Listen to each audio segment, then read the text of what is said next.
So after missing Saturday's episode, we are back, and like take that, we're not back for good, but we are hoping to relight your fire as we take on Olympiacos in a crucial European qualifier. So once more, apologies for missing an episode on Saturday. In fact, I am struggling to keep up with the pace of releasing 3 episodes a week, plus streaming 3 times a week over on Twitch. So I'm going to drop the quest down to just the 2 episodes every 7 days, Tuesdays and Thursdays, out at 2 p.m. Hopefully, that will allow us to continue making progress during the quest, whilst also giving me a little bit of time to work on some other projects behind the scenes as well. Let's show you how we've been doing since we were taking you over to Portugal to qualify for this Olympiacos tie. We've played 2 games since then, a defeat and a win, and it was a good one. We won 4-0 in this game against Sibenic, and we played very, very well. We raced into the lead after just 2 minutes. Tiny Chuk, by the way, has been electrifying since I criticised him during the last episode. Daniek bagged himself a brace as well, Chuk getting one of the assists for that, and Babanya got a goal. We were 4-0 up by half-time. He didn't even bother coming out for the second half. The game was won. But then we've also had a defeat, and it was a disappointing one because it was against Istra, and once more, we struggled against a side that is not exactly tearing the league up this season. And it was a deserved defeat as well. If you look at the number of shots and shots on target and the XG, they absolutely deserved to win this game. We rotated the squad because we knew we had this Olympiacos game coming up. So this was pretty much our second 11, but they did show that they are not up to the standards of our first team players. But the first team players did themselves credit as they went out to Piraeus near Athens and performed admirably to pick up a 1-1 away draw against Olympiacos. Were we fortunate? Maybe. A touch. Did we get great performances from the players? Well, a couple of the defenders, but not many of the attacking players. And it was one of the defenders that dragged us back into the game. We went 1-0 down, having held them all the way up to half-time. We relied on a set-piece goal to bring us level as Fabiancic scored the goal that got us the draw, and now we've got to bring them back to Croatia and see whether we can perform a bit of an upset and qualify for what I'm assuming is the league phase of the Europa Conference League. And qualification for that league phase is becoming pretty essential if we're going to make progress in this save, because all of the revenue is obviously in European competition. What we could really do with is having such a good campaign in the league that we qualify for the Champions League. And if we could somehow make some progress in that competition, then we could bring in the kind of revenue that I think might be allow us to sign the caliber of player that could make us a real force in domestic competition and give us opportunities then to make a European final, potentially not from the Champions League, but hopefully from dropping down into the Europa League or maybe even the Conference League and seeing whether we could reach the final of one of those competitions. But to do so is going to require some money. To that end, I think part of the way that we can raise money is continue our strategy of signing young Croatian talent and then try and sell them on, because a lot of the players that we've bought in, I think, are going to have some good residual value. Willy Cambuala is playing very, very well. I think we could sell him for over £1 million if we wanted to, having signed him for less than 200,000. The much maligned Tiny Chuk could fetch, I think, £3.5 million, having been signed for £1.9 million. Daniek is playing incredibly well. Who knows, we could get as much as £2 million for his services, having signed him for 400,000. So I think that is the model that we want to aspire to. Finding these young talents, developing them for a season or two, potentially selling them on, and with those riches, ploughing it into even more promising individuals that we can sell for an even higher resale value. I think the 3 players that we've had on loan this season are all players that we might be interested in. Bozac doesn't train that well despite his driven personality, but I think there is a good player in there that if we could get for the price that we've agreed as the optional fee as part of his loan, could be a bit of a bargain. Krešimir Kvesic, I think, is becoming a little bit of a must-buy. In his 6 league appearances, only 5 of them starts. He's got 3 goals and an assist, tearing forward from central midfield, and I'm not even sure we're playing them in their preferred area of the pitch, playing them slightly further forward than that DM slot. And then the other player that I think could be another decent signing is Fran Fabiancic's incredible jumping reach as either a left back playing as an inverted fullback or as a centre half. They're another player that I think if we can snag, and we have got a fee agreed of just £500,000, I think we might be able to sell them on for 4 or 5 times that value in a season or so. But we've also got players that we're developing that have come through our own youth intakes that I think are pretty good. Krešimir Novoselic, I think, is developing beautifully. They don't have as big a value, unfortunately, but I think they're playing very well. In European competition, they're averaging above a 7. And again, given another year of solid game time, I think they might have a decent value. But we are also going to rely on those European qualifications to swell the club's coffers. And that starts by trying to qualify against Olympiacos with a home tie tonight in the Conference League. But before we get out there, a quick look at how the domestic table is faring. And we're perched in 4th place with 3 wins and 3 defeats from our 6 games. The defeats against Rijeka and Dinamo, perfectly understandable, I would say. It's that defeat to Istra that really rankles a little. And we're going to break into that top 3, certainly, if we're going to have hopes of trying to make our way into a top 2, we've got to cut out these defeats to some of the weaker clubs that are in the league. Maybe that means that we need to strengthen our bench going forward so that when we do rotate the squad, we are not seeing such a big drop off in levels. But the fact that we are still in 4th, having lost half of the games we have played, gives us some hope, and we are, albeit on goal difference, above Hajduk. And last season, well, we were able to beat Hajduk in the games that we played against them, so you never know. The hunt for those top 3 positions might still be on, even though after just 6 games, we're 4 points off the pace. So for tonight's game, we are almost at full strength. The player that we have missing that we would like to start is Enter the Dragon, or, as a viewer said, whilst they're a youngster, how to train your dragon, Samardzic. A pun I'm very disappointed I didn't pick up on myself.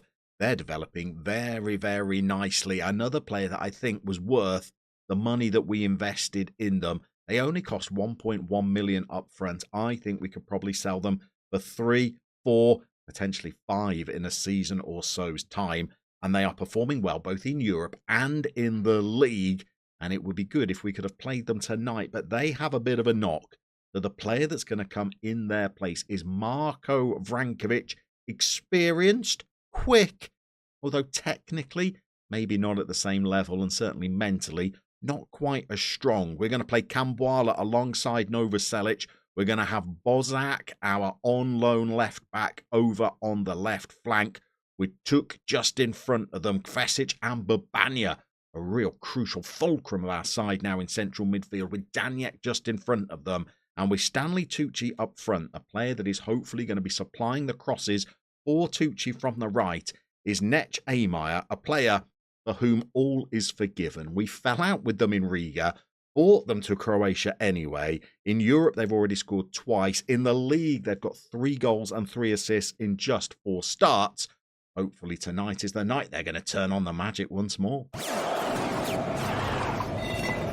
So as we kick off the game, I have a slight suspicion that we might be playing this game at Dinamo Zagreb Stadium, because this looks an awful lot bigger and more intimidating, I should say, than our normal home surroundings. As we make our way through the early part of the action, we're just going to whiz down there at the bottom of the screen all of the people that are currently channel members. And I just wanted to say a huge thank you for those that continue their monthly subscriptions and channel memberships, something you can pick up as cheap as just 99p per month, or the equivalent in your own local currency, as we have a shot early. With a channel as niche as mine, making content about a game as niche as Football Manager, it's always going to be difficult to make enough money just from ad revenue to justify the hours that each episode takes. So the support of the channel members is absolutely crucial and hugely appreciated. And that goal is for them as Aymire swings in the cross. We said we hoped it would be Aymire that would supply the delivery for Stanley Tucci, and so it has proved already, as we race into another highlight where Hraniec has picked up the ball and bowls it out to Cambuala, as well as the channel members. A massive thank you as well to all of the patrons that you can see flying beneath me on the bottom of the screen now, as well as Aymire goes close. The people that support me by Patreon are absolute heroes, because that is the way of supporting my content where I actually get to keep the biggest percentage of the money that people are kind enough to donate on a monthly basis. So to those people, again, that are stuck with me when I took a bit of a break from making YouTube Let's Play series, a huge thank you to them as we hit the 20-minute mark. 5 shots early, 2 on target. Olympiacos have had 2 shots of their own, just the 1 on target. I've got to say that is a pretty pleasing start. Olympiacos are a team clearly of a much bigger stature than our own, and if we could sneak past them, then I think it's going to be a huge achievement for us. As Bozak gets forward from left back, he ducks inside to the Took. We've now worked it all the way out to Amaya, and it's come off the goalkeeper and then cracked against the crossbar. Amaya has been in rude form since the start of the season, and they could have put us 2-0 up in that game. But we go again. Novoselic to Kambwala. We build up from the back. We bring it out to the right-hand flank where we have Brankovic deputising there. We've now swung a ball in. We've given it away. Amar has pounced back on it. It's all a little scrappy in there, but you'll see it's Amaya that seems to be pulling all of the strings. And there we have it. The ball that they cracked against the crossbar bounced off a defender. This time the same has happened, but I think it's led to them just deflecting an effort into the goal. I thought the cross was coming here. The defender was covering his face. It hits him on the hip, and that sends it ricocheting into the goal. And now, as we approach half-time, we've got to think of how we might be able to just settle this game in the second half, as qualification could be huge. So, having had our fingers burnt against Dinamo, where we were 3-0 up at half-time and then still lost the game 4-3, we are very cautious. What we're not going to do in this game is do what we did against Dinamo and retreat into our shells. So we are staying positive. I've not changed any of the players' roles as of yet. What we will look to try and do on 60 minutes is make some timely introductions to the game to freshen things up, as we have our first opportunity of the second half on 58 minutes. We've now reached 60. There are a few players who are waning in terms of their energy levels, and those are going to be the ones that we're going to look to replace. So we've made a couple of changes in the midfield area, including bringing Rasander on, who's primarily a striker, but we're going to play them as a shadow striker, because that's the position that they really have the attributes where they look like they could be dangerous. We're going to have to make another couple of changes as well. Amai has picked up a booking. Bringing on Kirkgard would be ideal, but they've got an injury at the moment, so Amai might need to see out the game. Left back is an easier change to make, I think, where we're going to bring on Milicevic for a like-to-like replacement. And I think we're going to make a change at the heart of the defence, where we're going to bring on the experienced Albanian Mercenary in place of our domestically produced 6'6" Croatian Dan Burn centre-half. We've got 14, 13, 12 minutes to try and navigate, and Olympiacos have got a highlight that Amaya, of course it's Amaya, intercepts. He comes raiding down the right, gives a terrible ball to our strikers, and instead Olympiacos have got possession once more. They know that a goal now, and they are right back in this tie, and it may be that that's exactly what they have got aspirations of as they approach down our left, their right. They send it towards the edge of the box. Stanley Tucci manages to collect the ball on the halfway line as we clear it, but he doesn't keep control of it for long, and the Greek side come forward once again. They're on the edge of our box once more. We've got numbers back, and it's a deflected effort that Hranjic has to make a very smart stop to keep out, and they go to the corners to try and get their way back into this game, and indeed they have, as we miss the header. It falls to Sirakos just inside the penalty spot, and he has had a very simple effort just to prod it home. In fact, he's on the edge of the 6-yard box. He's not picked up, and now it's going to be a nervy last 10 minutes. Okay, we're still sticking with the positive mentality, although we have just asked our wingers to go to a support duty rather than an attack. But it's not stemmed the flow of Olympiacos highlights, as this is getting a little too tense for my liking. We've got yet another highlight. We've still got another 8 minutes plus stoppage time to try and see out as we play out from our own defence. Rasander, who's moved over to the left flank now so that we can rest Took. Has given the ball into the central midfield, and we have let go of possession once more. We've won it back, and again, we've misplaced a pass, but Banyac wasn't strong enough, and our opponents are winning the ball at will currently. We've got a defensive header that goes almost nowhere. I still couldn't tell you whether this is a highlight for our opponents or for us.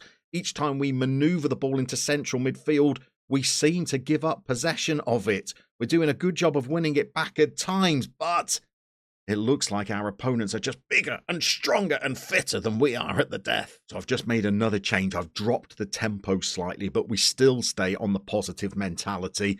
Maybe dropping the tempo has been enough to help us see out this game, although with 5 minutes of stoppage time, this is going to be a proper highlight, and our goalkeeper has come for the ball and got nowhere near it. What a time for the youngster to have an absolute calamity. VAR have reviewed it, and it's going to count. And all of the changes that we've made have counted for nothing because our goalie has done a Superman impression, coming for a ball he was never going to get anywhere near. And now we've got a tie that's going to extra time. So as we enter extra time, a lot of the changes I'd made to things like tempo and roles for wingers have been reversed. And it does just highlight how poor I am at seeing out games. You saw it when we played Dinamo, and now you've seen it against Olympiacos. I've reversed everything, and I think we've taken the lead again. Is there going to be a VAR review of this? I thought there could be an offside shout. Apparently not. We send a corner into the box that's headed clear at the near post. It's Llama again that feeds Milicevic, and Tucci just manages to stretch a leg in front of the defender that he's standing a yard behind, and he's prodded it into the goal. And this time, well, I'm not going to touch anything.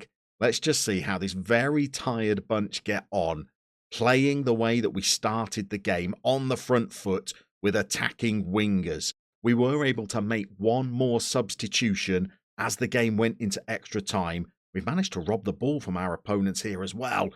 And we've had an effort that the goalie's done a great job of saving. I thought we had a shout for a penalty in there. It was Llama that sent the ball in again.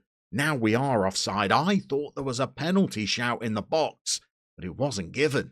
But we have got a highlight on 105 minutes. Rasanda raiding down the left flank, feeds Tucci, manfully still trying to put in a shift. Llama absolutely dead on his feet, feeds. I think it was Kosovic that he fed. And one of the subs has had an effort that's rifled in from, well, a good 20 yards. And now we have a 2-goal lead again. It's just outside the box. It's an 18-yard drive into the far corner. We've got, 14 minutes to try and see out again. And we are going to keep attacking because our defence, I think, is fragile. We've given the ball away in midfield as we've had a habit of doing throughout this game. And the Greeks are attacking us again. Once again, they know with 12 minutes to play, if they score now, it is back on and they could try and take this tie to a penalty shootout. They launch a ball forward that Hraniec pounces on. And the highlight is not done yet as he bowls it out to Kambwala, one of the other players that has been on since the beginning of the game. We've got Baric, who's tried to see the ball into midfield yet again. We've given the ball away. And if you have any tactics for how you see out games, when your team is willfully giving possession back to the opposition, please let me know down in the comments because I am all ears. I think I need to learn a thing or two. Hraniec, we're nervous when he comes out for a cross. This time he manages to claim it well. He's delaying play a little before he launches it upfield. Tucci knocks it down. Kosovic, he's had a little run. He's into the box. And I think he has sealed the tie. It is 5-2 on the night. It is 6-3 on aggregate. And the boys have made me sweat for this one a little bit. But in defence of the subs, they have come on and done well. In particular, Kosovic, who is probably more of a striker himself, has come off the bench and bagged 2 goals that I think are going to see us over the line. In true Lokomotiva style, we're not done yet. Olympiacos have a corner deep into stoppage time. Mercinac, the centre half, heads it away.